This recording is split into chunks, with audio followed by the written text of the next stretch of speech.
जय श्री राम दोस्तों। आप लोग कैसे हैं? उम्मीद करती हूँ कि आप सब लोग अच्छे से होंगे।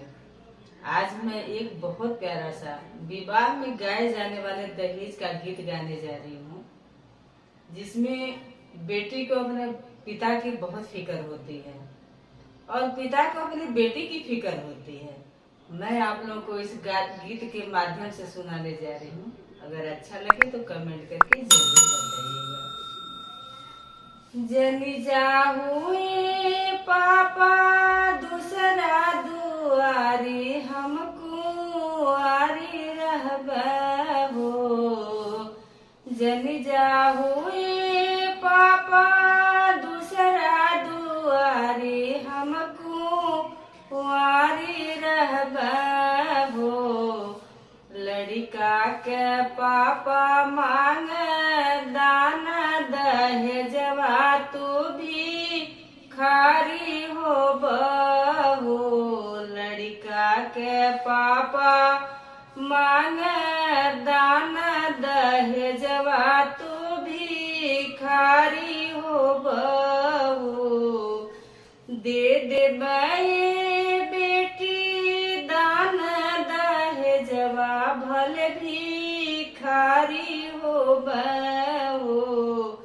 दे दे बेटी दान दहेजवा, भले भी खारी हो बहू। लड़का हम खोजब सारा कारी, बेटी भले भी खारी हो बहू।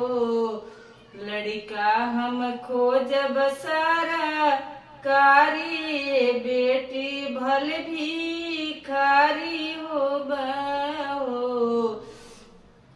जनी जाहुए चाचा दूसरा दुआरी, हम कुंवारी रहबे हो।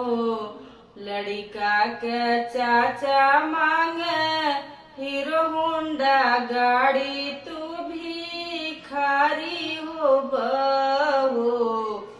लड़का के चाचा मांगे हीरो होंडा गाड़ी, तू भी खारी हो बहू।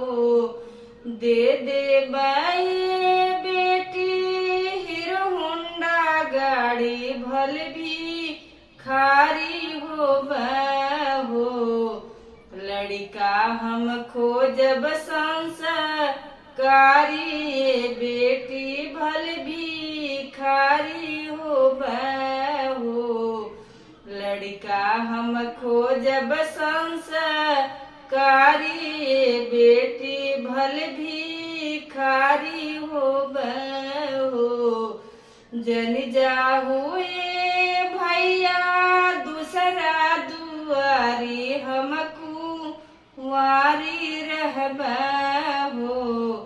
लड़का डिमांड करे गाड़ी सफारी, तू भी खारी हो बहू। लड़का डिमांड करे गाड़ी सफारी, तू भी खारी हो बहू।